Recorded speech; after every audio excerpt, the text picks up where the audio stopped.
I was shocked. But actually, I should. When we use words and they lose their meaning, like when we're talking about how horrific this event is, for me to say shocked now would imply that what I'm about to say is really bad, but we're talking about 19 murdered children. So I'll just say it surprised me that the original reports came out that this 18-year-old gunman had a pistol and maybe a rifle. But one of the things that was very surprising today, and it's one of the issues that those who are supporters of guns in the NRA in America are now having to deal with, and that is this 18-year-old, the day he turned 18, went and bought assault weapons legally. Oh. It's what he wanted more than anything. Have a listen to this. Texas State Senator Roland Gutierrez says the shooter, quote, had no problem legally purchasing the assault-style rifles used in the massacre. He went to high school here in Uvalde, and unfortunately, on his 18th birthday, he bought those two assault rifles that you've been talking about. And they are assault rifles. It's the first thing he did when he turned 18. And then later on in the report, they kind of echo that. So there's a couple of things. That was the first thing he did. So he got up when he turned 18. He got ready for the day. 8:30 in the morning, this is my little addition, but walked out the door, 9 o'clock, store open, jumped in there, bought two assault rifles legally, and then we have to start looking at things like what Greg Abbott's done with the gun laws in Texas and how he's made it easier to purchase weapons, etc., etc., etc. So just the end of this, I'm going to play a bit more of this. It's the reporter making the report, kind of wrapping up that whole story about how he purchased the guns. Pain and passion on the floor there. Meanwhile, State Senator Gutierrez said the shooter purchased those rifles on his 18th birthday. He also said it was the first thing he did that day. Meanwhile, the parents of these 19 children are planning funerals instead of their summer vacation. They now have to find the perfect casket or urn to reflect the personality of the little life they loved and lost. So there's a couple of items. Obviously, it's pretty emotional and horrible thing that we are hearing. But I was going to say, Chewy, me and George spent 40 minutes, half an hour, 40 minutes talking about this last night. I've got some more stuff to play, especially one of the things we're going to play is how the right in America is responding to this and some of the lunacy we're hearing there. But I'm happy just to throw it open to you, Chewy, because you haven't had a chance necessarily to publicly have a chat about this and share your views. Why don't you go ahead? Look, one story I saw today doing the rounds on Twitter was about the police response to this. I don't know if you guys have seen it. That police turned up and formed a cordon and stayed basically by their cars outside the building for upwards of 40 minutes. Wow, no, I hadn't restraining and trying to stop the parents from going in and trying to do something because the police there weren't. Part of those stories that I've seen circulating around on Twitter focus on that particular town's police department. The fact that it swallows up a full 40% of their municipal expenditure goes on their police force. They're extraordinarily well armed and armored, as many police forces are in the States. And the narrative that we've always had around these shootings is that the only way to stop a bad guy with a gun is a good guy with a gun. So there was lots of good guys, yeah. They were all there. They outnumbered the guy. They thought he was wearing body armor. Turns out he wasn't. They sat there and did nothing. Yet they've been quite happy to hold their hands out for funding for flak jackets and armored vehicles and military gear. Like some of these police departments over there, when they get tooled up, they look like they're going to take back Ramadi, and that's their justification. Oh, we need it in case something happens. Well, something happens over there every day. It keeps happening. Well, how big does the pile of dead children get? I've seen so many comments from American gun owners on Twitter that go, I like my guns. I'm a responsible gun owner, and I 100% agree that these weapons shouldn't be available or they should be harder to get. They say that 90% of Americans are behind this, but the money's too great. Their voice doesn't matter when you factor in the amount of money that gets spent by weapons companies and the NRA to keep their position and their lobby groups going and keep their profits going. You will never solve this problem in the US. You can't solve it. We talked last night, Chewy, about 213 acts of gun violence, mass gun violence in America. Now, that doesn't mean 213 acts where someone always died, but 213 acts of gun violence in America the day of that shooting. That was 145 days into the year. What I was shocked with, and it might have actually been in that report, but I did play it, was they said already this year there's been 30 shootings at a K through 12 school. So America and New Zealand now, we're year 1 to 13. K is year 1. So in America, whatever is grade 4, we have it as year 5. So 30 events. So think about that, right? What are we in now? May, January, February, March, April, May. So we're, say at the end of this month, we're 5 months in. That's 20 weeks. 5 fours are 20. That's not including weekends. So that might be more like 100 days. And then there was Christmas and New Year's and that. So let's take off another 10. That might be 90 days. And then there's probably been Columbus Day. So you might be looking at 80 days of school. And in America, in say 80 to 90 days of school, there's been 30 shootings in the schools. So that doesn't sound as scary as 213 for the whole of America. But let's say in 80 days of school in 2022, there's been 30 shootings in a K through 12 school. Yep. When Columbine happened, they had absolutely no problem cracking down on Marilyn Manson, trench coats, and weird kids. Yeah. You know? I saw that the Sandy Hook kids, had they survived, would be entering university now. Nothing changes over there. It doesn't matter whether it's a Republican or a Democrat. There's too much money in their political system. It is too compromised, and it does not matter whether the majority of the population sees the common sense in the fact that you don't need military-style weapons. You don't need fucking 50-round drum mags. You don't need to be able to buy military hardware on your 18th birthday. The other thing that I found really interesting, a study that was doing the rounds that says, do you know what the biggest common link to just spree shooters in the US? It's a hatred of women. Often their first targets are women. Wow. His first victim was his grandmother. Yeah. So, you know, there's angry people out there, and you know, at 18, I'm sure his teachers picked up on it. You know, I'm sure there's been little clues, but I mean, their system's so broken, and I'm talking about the entirety of their system. The education system didn't pick up on this kid being off. There wasn't a mental health system that they could refer him to. Yeah. You know? Yeah. I mean, the idea about not needing these weapons as well, we did a bit last night, Chewy, where I kind of said, and I tweeted about this as well, you know, if Elon Musk really wanted to make a change, why didn't he put his $45 billion towards getting guns off the streets? And I'm like, $1,000 a gun, that's 45 million guns off the streets.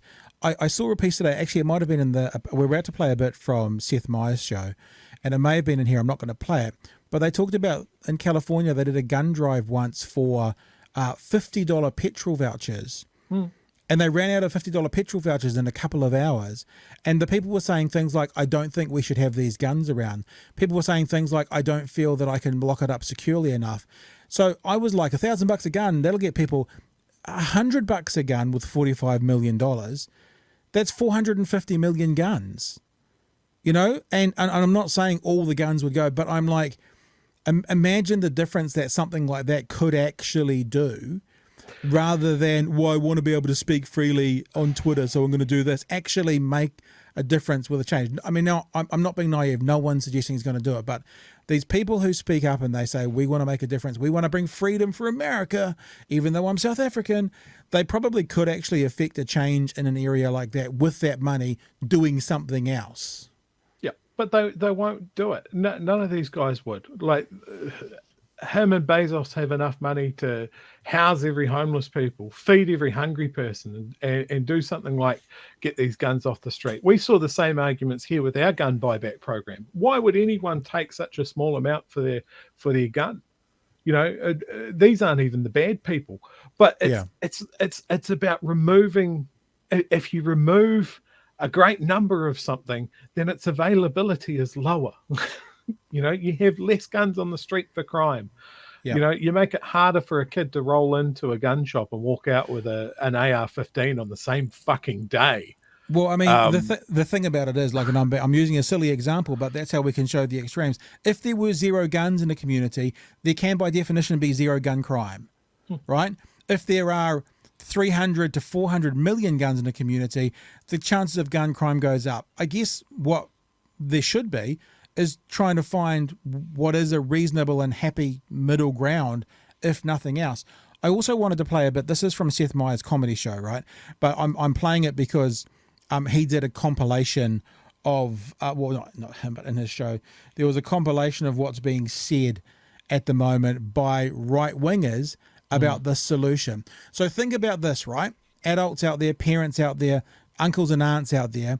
Your kids at I spoke to a comedian contact of mine in America today who lives in New York. I won't say who it is, it doesn't matter. But I said, do you want to come on tonight to give us a bit of a vibe? You know, you've got a kid in school. And I won't say who it is, but I'll read his response because we were chatting. Hang on, I'll read it to you. Give me a second. And he said this to me. He said, too angry and upset to talk about it. Sorry, Pat. I wouldn't be able to be even remotely professional about it. To which I kind of said, well, you don't know our product because we're never professional. But the point being, that's the vibe of a New Zealander in a completely different part of the country about what's happening in schools. So I'll go again. You imagine you're a parent and you've just had a tragedy at a school, again, involving guns and little people. Yep. These are the solutions that the right wing is offering at the moment. Have a listen to this. Effective tool for keeping kids safe is armed law enforcement on the campus. People, retired military, retired law enforcement, outside the perimeter of every school in the country.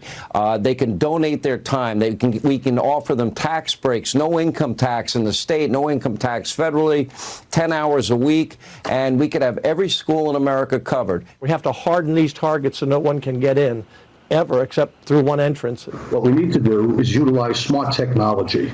That's what's needed. We need to install man traps. This is something we've discussed in the past. Back in 2018, I checked. Man traps, a series of interlocking doors at the school entrance that are triggered by a tripwire. We can't stop bad people from doing bad things. They're going to violate murder laws. They're not going to follow gun laws. I've never understood that argument. But we can't harden these schools. We can create points of access that are difficult to get through. We can potentially arm and prepare and train teachers and other administrators to respond quickly. Now bear with me. I can feel you wanting to jump in, Shuey, but just let me get this bit finished, all right? Let me get this bit finished. For people who don't know what that guy was talking about with man traps, sounds like something that you might find in a cougar doing in a central New Zealand town suburb. This is a man trap. This is a genuine suggestion from these people about what should be in all the schools. Okay, here's an example of a man trap. Employee enters space, dynamic scan is performed. Every child scanned. Person only is confirmed. Access control is granted. Now, hang on, I just saw this for the first time. It's like a prison. But these same right-wingers are the ones that don't want any kind of registry and don't keep a track of my movements and don't do anything. Freedom, America freedom, but now they want kids to have to scan in one at a time to a school. Have a look at this. The door opens. Second employee asks to enter and is denied access by the interlocking door feature. Now second employee can enter and they run their card to the access control. TDARs will only allow one person in that space at one time. Now before that's going to be the only point of entrance as well. So here's the thing, right? That the group of videos we just watched, right? This is my last bit, Chewy, before you explode. This is what that group. That's what that video montage, this is what they suggested to keep schools safe, right? They suggested armed law enforcement on campus. They suggested, we just wrote this from the video, volunteered retired military, retired law enforcement outside the perimeter of every school in the country. They suggested harden these targets. Now, what that means is let's fortify the school and make them harder to get into and out of, right? One entrance. So imagine one entrance and there's a fire in the school, just quietly. They said smart technology is needed. Install man traps, a series of interlocking doors that are triggered by a tripwire. They said we can harden these schools, create points of access that are difficult to get through, and we can arm and train teachers and administrators. Yeah, you know, I used to work in schools, and the receptionist was always the person you wanted to make the most friends with because she had all the power. But now she's got all the power and a fucking Glock so that she can respond quickly. So Chewy, you've already said it. That is the list for a prison. So these right-wingers are coming out saying the way we protect our kids is we put them into a prison. They don't go, actually, how do we solve the issue with the guns? They go, we're not going to do that. They're going to say we can't do that. I'm going to say we're not going to do that. So what we're going to do is basically put every child in a virtual flak jacket and helmet for when the guns come in next time. You can already buy Kevlar-lined backpacks because that's the dystopia that they live in. Fuck. I love the Texas Attorney General saying that there's no point in changing gun laws because the bad guys won't follow them. What a fantastic argument for laws in general from the Attorney General. There's no point in laws because people who break laws are going to break them anyway. Yeah, like, just the insanity, the brain worms of these people. Yeah. You know? Yeah, because there's always going to be evil, so what's the point? Just throw up your arms. You know? How high does the mountain of children's bodies get before they fucking get over themselves? And once again, we see this militarization of the language, right? That we're in Afghanistan fighting a counterinsurgency because that worked so well as well, right? Oh, let's get retired military in. That's great.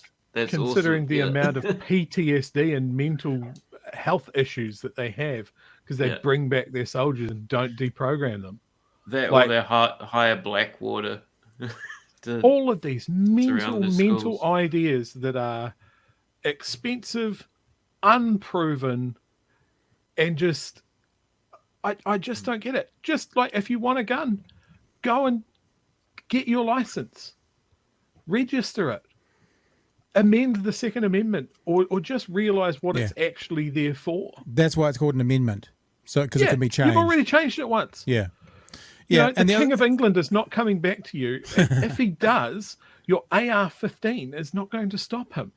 And let me say this as well. To be fair, right? Although I believe that the right in America is the biggest problem, the left have plenty to be responsible for them as well. Joe Manchin came out today, who was the swing vote in a lot of this legislation, and he said he would do, quote, anything to save lives of children, anything. So he was asked, would he now bring the vote forward to abolish the filibuster? No. No, even though the filibuster is one of the things, and for people who don't know what that is, it means if you speak for, like if you're having a vote, it has to be done by midnight tonight, for example. But a filibuster is when someone, a politician, a senator, can get up and keep talking and keep talking and keep talking. We saw, what's his name, old Werewolf Cruz, reading out Green Eggs and Ham as a filibuster. So in other words, they run out of time to bring the vote, and it's a way that they can stop votes coming. Now, Manchin will do anything to help, except he refuses to allow the filibuster to be changed. Yeah, and history proves why, it's so sort of, I feel so hopeless when we look at maybe the midterms and we're like, oh, yeah, there's a few Democrats that, they might get the Congress a little bit there. But we've seen it before. We've seen these majorities and we've seen them have this political capital and just not spend it, right? Yep. Usually because of the money in politics that Chewy's brought up earlier in the show. Hey, I would like to throw one more thing in. I didn't prep this, so it might be a little bit out of cue, but this is also quite new. There's a history of guns in America. There's a history of, NRA in America. But there was a clip played on that show that we've already done a clip from, where a presiding Supreme Court judge, Republican, was talking about the Second Amendment and how dangerous it is. I think it's from 1991. Have a listen to what he said then. If I were writing the Bill of Rights now, there wouldn't be any such thing as the Second Amendment. Which says? That a well-regulated militia being necessary for the defense of the state, that people's rights to bear arms. This has been the subject of one of the greatest pieces of fraud, I repeat the word fraud, on the American public by special interest groups that I have ever seen in my lifetime. Now just look at those words. There are only 3 lines to that amendment. A well-regulated militia. If the militia, which was going to be the state army, was going to be well-regulated, why shouldn't 16 and 17 and 18 or any other age persons be regulated in the use of arms? There you go. So that was a position of a justice in 1991 who was also a Republican. Yep. And that's absolutely it. You know, we obviously hear from those guys that it's the right to bear arms. It's only half of it. You know, it was about the state being able to raise its own army to defend itself on a state-by-state basis. Essentially, they have something like that, that's, you know, the National Guard or whatever. It is not carte blanche for everybody to go buy anti-aircraft guns and, you know, 150-round drum mags for home defense. Well, and it's sort of, not that it's more than what you've just said, but just to expand on what you've said, a well-regulated militia being necessary for the security of a free state and the right of people to keep and bear arms should not be infringed. So there is conditions around it, right? Being necessary for the security of a free state, a well-regulated militia. There's nothing in there about protecting your TV. There's nothing in there about defending your property. The Second Amendment isn't about defense of the state. Correct. The Second Amendment's not about stand your ground laws. It actually is completely. So when people cite the Second Amendment, the only reason, and I don't know why we know this, maybe we know this because we're choosing not to be ignorant to it, whereas others choose to be ignorant. The Second Amendment talks about the right to form a militia. That's the right. That's why you've got the right to bear arms, not for any other reason. Not to carjack someone, not to commit crimes, not to do things that are now lawful, not to go shooting at the range, not even to hunt deer, right? I mean, most countries hunt, but actually the Second Amendment doesn't say being a well-regulated human being being necessary to hunt deer. That's not what the Second Amendment says. That's not actually the right that the Second Amendment covers, but I'll just call it willful ignorance. Yeah, it's there to basically write in the right to political revolution into the Constitution as a check and balance on the sovereign, right? And just in case you get a tyrant in charge, it's meant to give the right to the people, in the ideal sort of John Locke way to rise up. I mean, they were thinking of a bit of a different country back then, though. Dude, as well. Yeah, but then when they do get a fucking tyrant in charge, they listen to him and then they storm the Capitol.